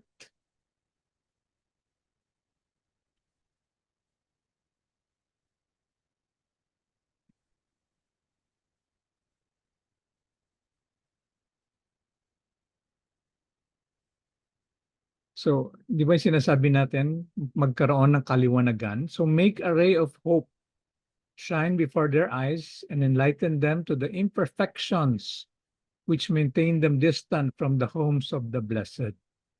Okay? So again, ang hinahanap natin, mabigyan sila ng kaliwanagan na ibig sabihin, magkaroon ng kaunting pag-unawa para nga maintindihan nila kung bakit sila nandoon sa kalagayan na yon. Na ito nga sinasabi, maintindihan mo yung imperfections, yung mga nagawa mong hindi maganda, na ito ngayon yung naglalayo sa'yo doon sa kalagayan ng kaligayahan. Sige, Brother Paul, go ahead, ikaw muna. Naalala ko yung nakasunod sa banal na kasulatan yan. Na ginawa mo kaming may mga kahinaan. At yung sinasabi, magsipanumbalik kayong mga tao. Na nakasulat naman dito yung you made us infallible, or dito sa ginuhitan mo, imperfect. Pero meron daw tayong kakayanan na baguhin ito. Yes. At mapagtagumpayanan itong mga kahinaan na ito. Kaya sinasamo namin na gabayan mo po kami at tulungan para kinakailangan daw maging submissive tayo na talagang sa tulong, tawa ng Diyos ay mapagtatagumpayan natin ang lahat ng mga bagay, pati na yung mga, at ito yung makakatulong doon sa pinapanalangin na natin na kalilisan talaga. Yun lang. Okay, very good. Saan ba yan? Saan ba yan? Sinabi ni Brother Paul, nilikha mo Nandiyan sa kami. infallible, baka sa bandang hulihan pa. Bandang hulihan pa. Yan. Okay. Yung sinabi ni Brother Paul, diba, kinikilala lang natin yung katotohanan na lahat nga tayo nanggaling sa pagiging payak, pagiging simple. So, yung tinatawag natin na mangmang. So, pinipino ko lang yung salita. Nilikha tayo ng mga simple na wala pang muwang. So, yun yung ibig sabihin dito ng fallible. Dahil nga, wala pa tayong kaunawaan, mayroon tayo ngayon na propensity na magkamali. Trial and error naman nga kasi yan, di ba? Pero yun nga sinasabi din, gave us the capacity to resist evil and conquer it. So yung sinasabi, ito yung konsensya. Okay? At the same time, capacity to resist by learning. So meron ngayon, nag-uudyok nga sa atin na tayo ay sumulong, na magganap tayo ng dagdag na karunungan. Na ito ngayon yung magiging sandata natin para nga paglabanan natin yung kamangmangan, pati nga itong mga hindi matuwid na gawain na makapagdudulot sa atin ng kahirapan sa hinaharap. So again, yung sinasabi nga natin, kinikilala dito kasi yun naman yung layon, hindi ba, nung mga panalangin na tinatawag natin. So yung mga panalangin natin, kinakailangan ini-incorporate itong mga aral ng Espiritismo. Na ito ngayon yung magiging, kumbaga, tools natin para makabuo ng magandang prayer because nagdudulot ngayon ng kaunawaan, ng kaliwanagan kung ano ba itong mga batas na ito. Kung paano ba yung kaparaanan para tayo ay masulong. Okay? So then, ano pa yung sinasabi dyan? So again, ang hinahanap o ang kinakailangan para nga magkaroon ng tunay na pagbabago is prostrate themselves at your feet. Anong ibig sabihin nito? Tanggapin. Tanggapin ng mayroong kababaang loob, yan ang sinasabi, humbly. Mayroon na pagsisisi, repentant, and submissive, nagpapasakop ngayon tayo. So kinikilala natin yung mga naging pagkukulang natin. Tayo ngayon ay nagtunay na nagsisisi, and at the same time, gagawa tayo ng kaparaanan para nga may saayos natin yon. Okay? So kumbaga, kinikilala na natin ngayon ang mga batas na naturalesang ito at tayo ngayon ay aayon na dun sa mga batas na yon sa ating mga pagkilos sa hinaharap. So yun yung sinasabi ngayon dito. Okay?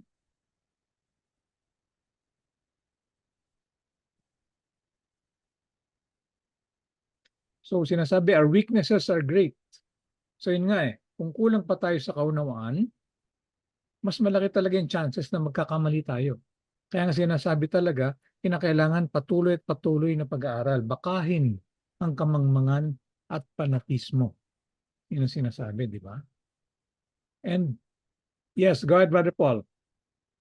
Yun din yung nabanggit ko kanina na kung hindi tayo mag-aaral at hindi natin mapag-aaralan na mayroon palang mga batas ng ganting galaw, na mayroon palang espiritu na dapat na isulong, baka nga mapunta tayo mabihag tayo ng ibang mga propeta na ah, na ibabaling tayo sa ating mga kahinaan na hihikayatin tayo sa makamundo na mga kaligayahang pangsanlibutan.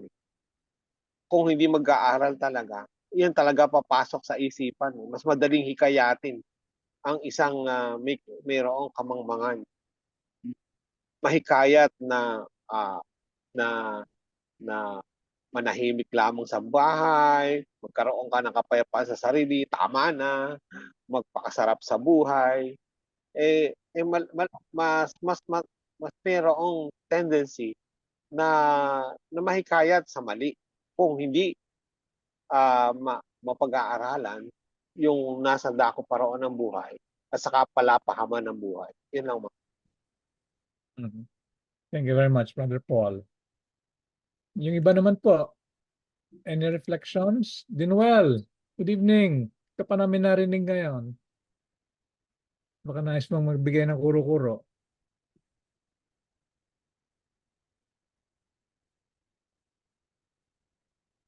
Wala pa. Ate Let, may nais kayong ibigay na reflections, sharing? Wala pa po. Okay, Sorry. thank you. No worries po. Ate Baby, may nais pa kayo idagdag? Doon po sa ating pinag-uusapan, talaga naman po na hindi pa naman po talaga natin alam ang lahat Kaya po, talagang nakaprone tayo doon sa pagkukulang. Pero, yun po yun ay stepping stone din po sa atin para Yeah. meron tayong sabi nga lesson learned. Dahil kung wala naman po ng mga pinagkukulang natin, pinagkakamali natin, wala naman pong lesson na matututuhan tayo. Kaya kung minsan, pinahihintulot din po yun ay mangyari.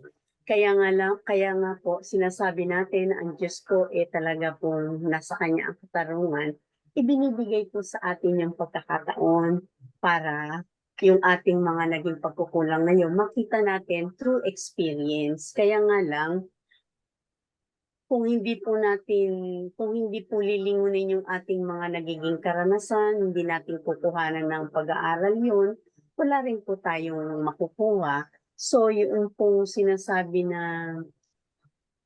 yung pong mga ginagawa natin, nagdarasal tayo, nananalangin tayo, tungkulin natin sa ating sarili at ipinakita rin po na hindi lamang yung mga buhay ang tungkulin natin na ipanalangin na magkaroon ng liwanag. Dahil itinuro din po na pati yung mga nasa kabilang buhay ay maging bahagi rin ng ating pag-ibig na ihingi ng kaliwanagan at kapayapaan ang kanilang mga kaluluwa para naman po yung pong sinasabi na yung pagbibigay ng kapahintulatan sila sa kanila, nakapagbibigay ng kalakasan sa kanilang kaluluwa para matanggap nila na doon sa kanilang kinalalagyan, doon sa bayan ng mga espiritu, hindi po ba napag-aaralan natin na pinakikita sa atin yung ating mga nagawa dito para meron tayo ngayon na lingunin at nandun po yung judgment o yung justice na ibinibigay para magkaroon ng pag-aaral hindi lamang dito sa lupa kung hindi maging doon sa kahayagan ng pagiging espiritu, makapag-aral siya sa lahat ng kanyang mga nagawa. Yun lamang po. Maraming salamat po. Very nice. Thank you po very much. Yung iba pong hindi pa nagsalita. Jaycon, good evening. Listener ka na naman? Share naman ng konti.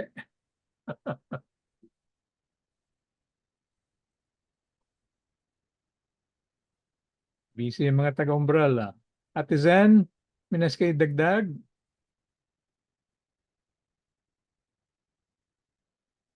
May chat sa Jaycon. Pakibasa mo. May chat ba? Hindi lumabas sa akin. Pakibasa mo nga, Brother Paul. Hindi ko may labas dito sa ano pa. Chat. Ayun.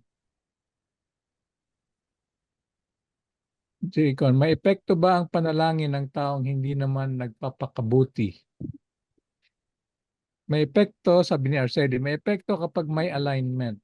Kasi nakabase pa rin naman sa intention mo ang prayer. Okay, so yung, sige, Brother Paul, ikaw muna. Nagtaas ka ng kamay pala.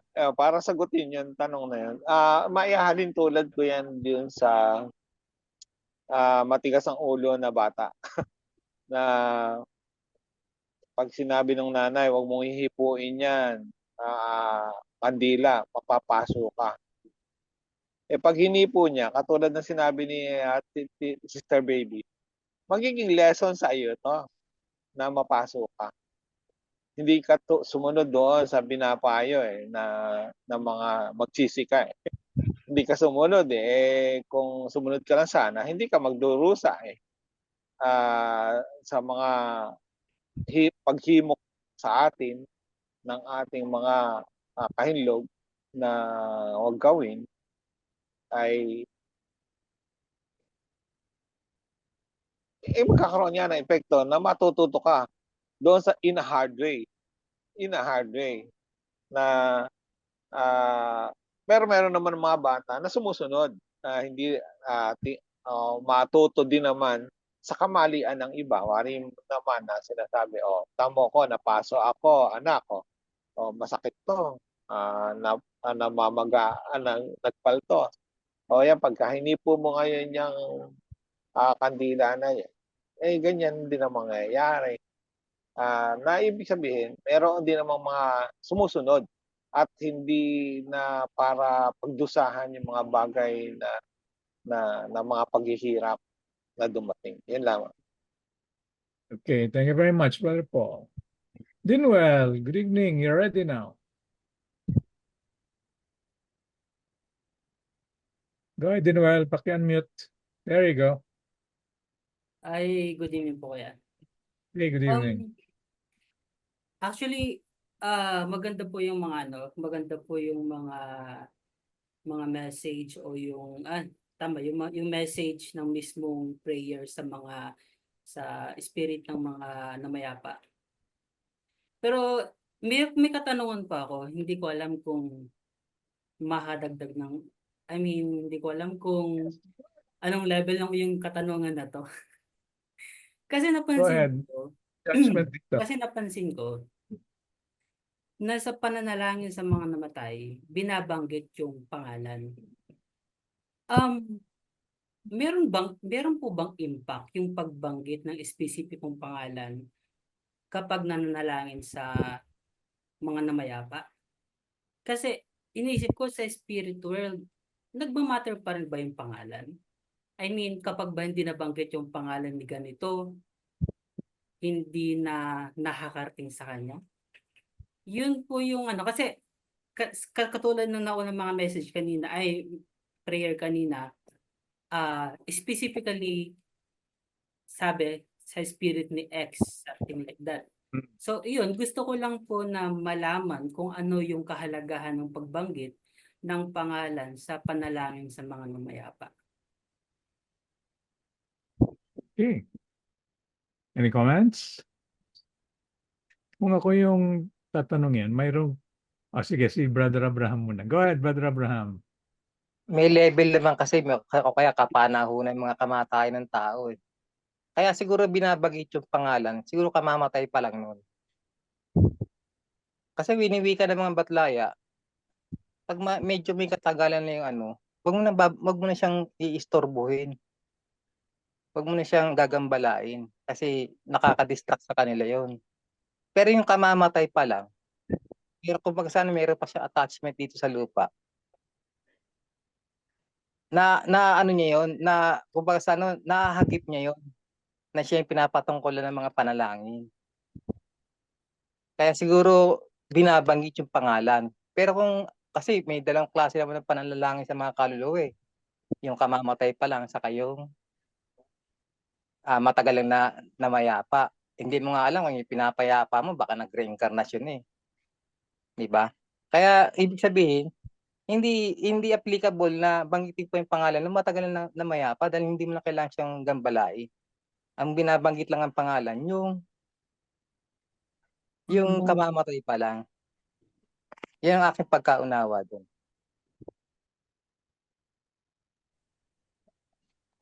Okay, Salamat po. thank you very much. Meron pa, Brother Abraham? Okay na. So thank you very much, Brother Abraham. Anybody else want to share? Kailangan para po bang banggitin yung pangalan?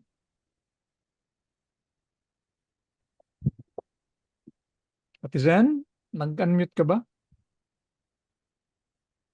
Ang challenge kung siguro kaya binabanggit yung pangalan parang nagiging specific na yung sino talaga yung pinatutungkalan ng panalangin. Kasi nga, kamamatay pa lang niya. Andun pa siya sa kalalagayan na kung isang pangkaraniwang taon, parang hindi pa niya tanggap na siya ay wala na sa daigdigang laman. At kung meron man siyang mga maraming alalahanin na dala-dala, halimbawa yung pamilya niya, o meron siyang mga material na maraming ari-arian na naiwan, parang wala pa kasi doon yung talagang kapayapaan niya. Kaya siguro, binabagay yung parang nagiging specific doon sa patutungkalan ng panalangin. Yun lamang mga kapatid. Okay, thank you very much, Ate Zen. Brother Paul? Palagay ko, meron din na epekto. Kasi minsan pagka pangalan mo binanggit, napipit lang ka. Kung Pipitlag? Ano yung Brother Paul? yung malakas ang impact sa'yo. Nabibigla kang napapalingon kang bigla, di ba? Pagka ibang pangalan, hindi ka naman tumitingin eh. Siyempre, hindi naman pangalan mo yun. Siguro, ganun din naman nasa likod ng libingan. Merong kung ang pangalan natin na to ang pinatutungkulan, itong espiritu na ito ang nagaganyak o yung nabibigyan niya attention, no? Yung mga tawag. Pare mo, tayo nagpapatungkol. Tayo yung nanalangin. Binanggit natin yung pangalan. Parang tinawag natin siya. Paul! Di ba, mapapalingon siya. Dahil mamaya mo, naglalakad pala siya, nagwa-wandering spirit pala siya, biglang may tumawag. Ba? Dahil tumatawag sa akin doon, na-attract siya. Magsikap ka na, magsikap sa kasusunod, magkamit na lalong kaginawaan. O di yun pala pinapanalangin sa akin. Hindi ko kasi kanina nabibigyan ng attention. Yan na. Ngayon, nabigyan ko ng attention dahil tinawag yung pangalan ko. Maaaring ano. Pero meron namang di namang tayong mga kasama sa session na special. Para sa mga espiritong hindi pa nagsisisi, magsikap sa kasusulong at magkamit ng lalong kaginawaan. In general naman, na hindi na kailangan pa yung banggitin ang mga pangalan sapagkat in general nga, mga espiritong hindi pa nagsisisi, na pinatutungkulan ay yung hindi pa nagsisisi. Yung mga nagsisina o yung mga nakamove on na nag-aaral na or naghahanda na sa susunod na kabuhayan, ay hindi na sila magagambala. Kasi nga, ang pinatutungkulan natin, specific sa hindi pa nagsisisi, naghihirap, nangangailangan pa ng aming tulong ang ating panalangin. Yun lang muna. Okay, thank you, Brother Paul. Brother JB, go ahead. Para sa akin, yung pangalan kasi, yun ang pagkakakilanlan natin sa isang tao, sa isang kapatid. Lalo na tayo nandito sa mundong ito, yun ang paraan ng pagkakakilanlan natin sa pukol ng ating panalangin. So, habang binabanggit natin yung pangalan niya, lalong napupukol ang ating pansin, yung ating concentration sa kapatid na inaalayan natin ng panalangin natin. Yun lang para sa akin. Okay, so parang sinasabi ni Brother JB, nakafocus ngayon, di ba? So maaari nga siguro kasi like babati tayo ng okay, Merry Christmas everyone. So iba pa rin kung sabihin ko Brother JB, Merry Christmas. Di ba? So kumbaga iba yung impact, di ba? Kasi nga direct one-on-one yung communication kaysa yung sa kalahatan lang. So yun nga, kung baga lalo na siguro nandito pa tayo sa kalagayan na hindi pa ganun kalakas ang ating enerhiya, na mas maepektibo kung ifo-focus natin yung ating kung aalayan ko halimbawa ng ambil si Brother JB. So kung nakafocus sa kanya, mas matatanggap niya yung buong energy na ipinapadala ko. Which by the way, pag-pray natin si Brother Van, na-confine ulit siya sa hospital.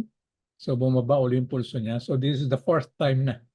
So please, pagtuunan din natin ng prayers si Brother Van. Okay? So yung nabanggit naman din ni si Brother Paul ba o si Brother Abraham kanina.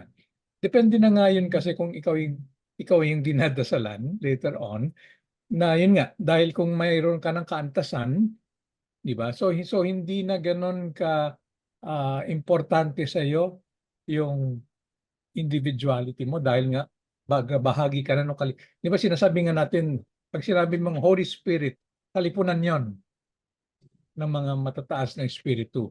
So kumbaga, even though they still maintain their identity, pero yun nga, they're part already ng sinasabi niyang kalipunan ng mga matataas na espiritu. So yun nga siguro yung kapag tayo ay nagdarasal, naghahanap tayo ng kalingap o payo, so hindi na kinakailangan na sila mismo pa ang tawagan. Kung sila yung nakatanggap, sila yung available, sila yung tutulong sa'yo. Okay, binanggit mo yung pangalan nila o hindi. Pero habang yun nga, nandito pa tayo sa mababang kalagayan na mas masaya ka nga kung halimbawa tulad nung nangyari kay Andre Luis, di ba? Na yung nanay niya mismo ang nagpanalangin sa kanya. So ito ngayon yung nakapag-udyok sa kanya na magkaroon ngayon ng nabaguhin niya yung kanyang kalagayan.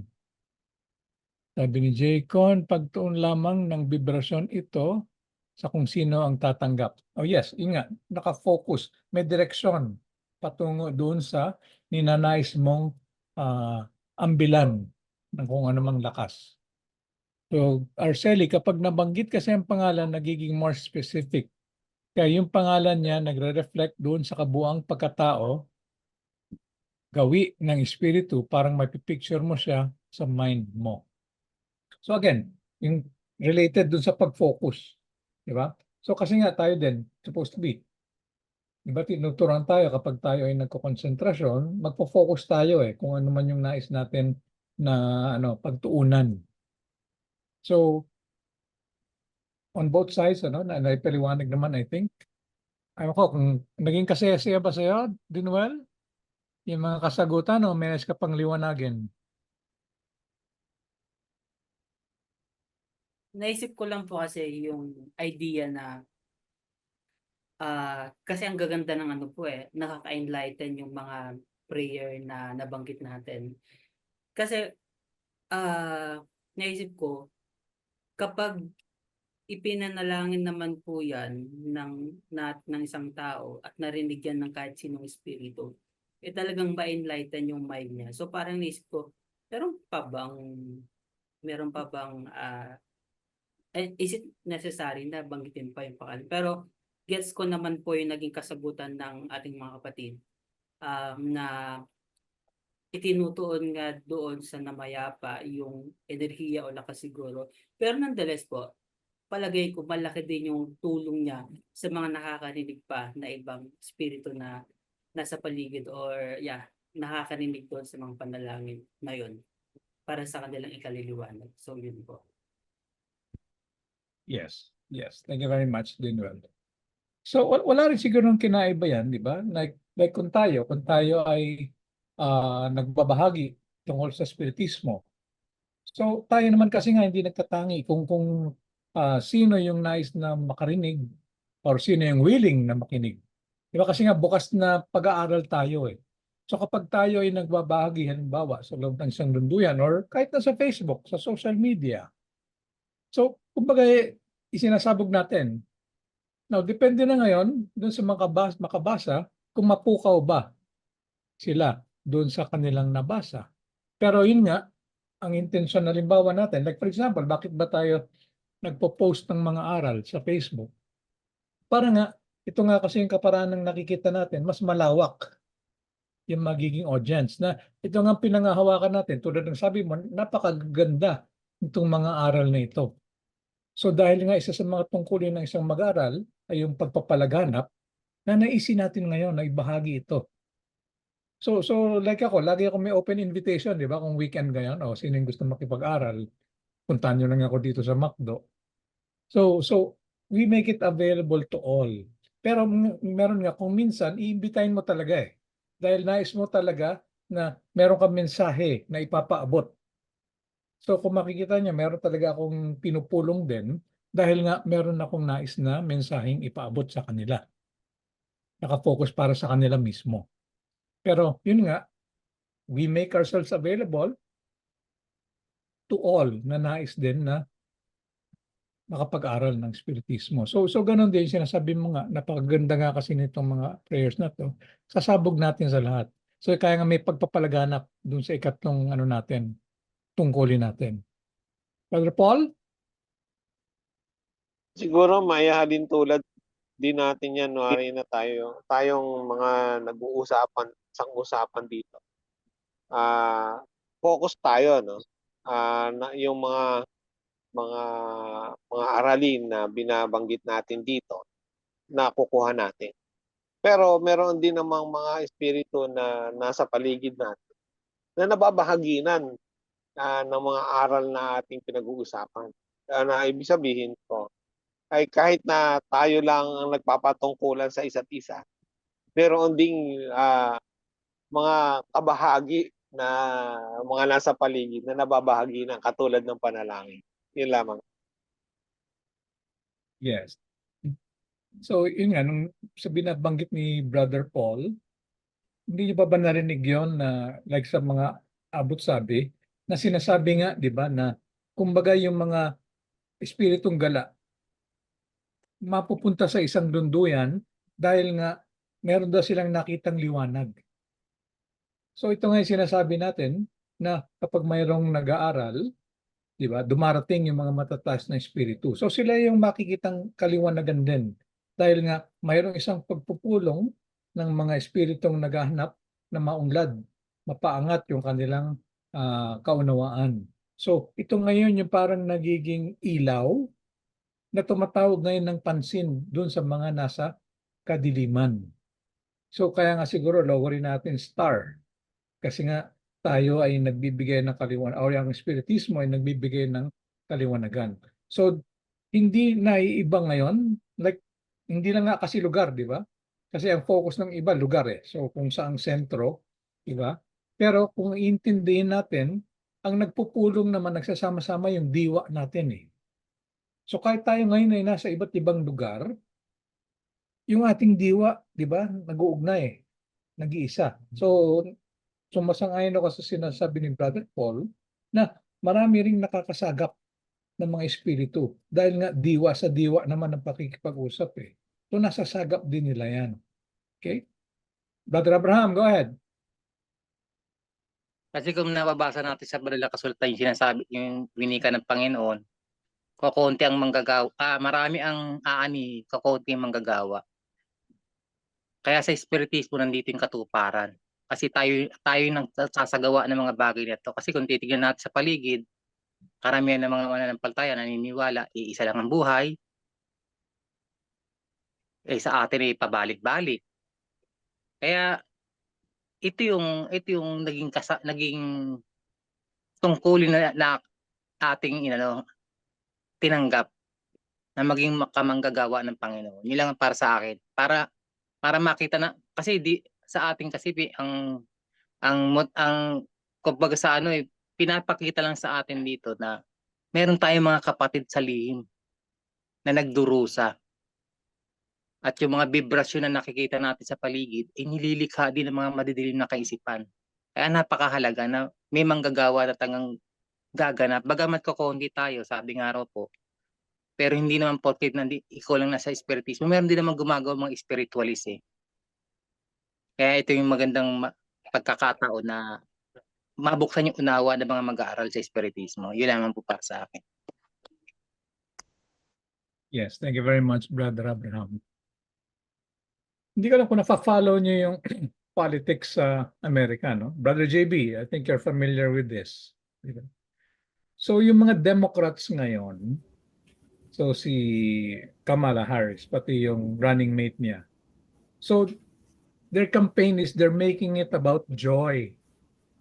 Kasi yung dati, 'di ba, pag politika is puro negativity yan nagsisiraan. So ngayon, itong Democrats, ang ginagawa nilang strategy, campaign of joy. Happy warriors ang tawag nila sa kanilang sarili. Di ba? Na ito ngayon ay nakakainggan niya. Dahil nga kumbaga kung negatibo ay nakakapagbaba ng spirit yan, di ba? So ngayon na binabago nila yung kanilang approach na campaign of joy, happy warriors, makikita nyo ngayon napakalaki, napakalakas ng pang-akit nila. So yung kanilang mga rallies ngayon, di ba? Very energetic. Puro masasaya yung mga tao. Na sabi ko nga, ganito rin talaga dapat yung ginagawa natin dito sa ating pagpapalaganap. Alam niyo naman na, di ba, na binabalot kami ngayon ng negatibo na pinagbabawalan, di ba, na kumbaga sinasabi na huwag pakisamahan. So mayroon ng negatibong nanggagaling sa kabila. Pero kung yung magiging tugon natin, lagi pa rin tayong nakangiti, masigla pa rin tayo na nakikipag-aral, nagbabahagi, palagay ko yun na magiging susi Na again, para mapasigla natin ngayon yung nawalang pag-aaral sa loob ng ating kapatiran. So ipagpatuloy lang natin itong mga ginagawa nating pag-aaral na ito at yun nga, sa pamamagitan ng pagsasabuhay, meaning, di ba, walang negatibo, tayong alitigtigin, tayo ay maligaya, kung sino yung nais makipag-aral, di ba? O di pakisamahan natin at tanggalin nga lahat ng mga negatibo. Unawain natin kung bakit ganon sila, ba't ganon yung ginagawa nila sa akin, na dahil nga nakakaunawa na tayo, supposed to be, nitong mga tungkol sa karma, tungkol sa mga kaaralan na tinatawag natin, tanggap natin. Di ba sinasabi nga natin, mapangahawa na magiging magaang na sa atin. Ano man ang pakikitungo sa atin ng iba, susuklian natin ng pagmamahal, ng pag-unawa. So let us be our own happy warriors. We do our tasks with joy. Di ba? So yun yung pumasok sa akin nung narinig ko yung pinagsasabi nila dyan sa US ngayon. Di ba? So again, we take control of our lives kung ano yung mission natin. Let's do it with joy. Okay? So yun yung may babagi ko doon. So any other comments? It's already 9:59. Last words? Hilingan natin si Brother JB ng huli pananalita sa kanang panalangin. A special request, Brother JB. Na-miss ka. Miss na miss Oh, Na-miss na ako ni Brother Paul. May special request. Alam niyo ba kanina, kagabi pala, napanaginipan ko kayo Oh, really? Wow. Oo, napanaginipan ko wow. kayo Nag-aaral Good. tayo. Kaya, So saktong nasagap 4 mo, o'clock. na-miss ka na. Oo, Di ba, nasagap nasagap ko. mo? Malamang. Nagising nga ako ng 4 o'clock automatic sabi ko, tama-tama, Huwebes ngayon. Anyway, yung karagdagan sa tanong ni Brother Ums, yun nga, yung kasi pagka nag-aalay tayo ng panalangin, nananalangin tayo ay bibigay ng positive energy. Nagsisend tayo ng positive energy. And alam naman natin yung ating kalawakan is a world of thought. So yung mga thoughts na yan, yung mga kaisipan, may daladalang energy ang mga yan.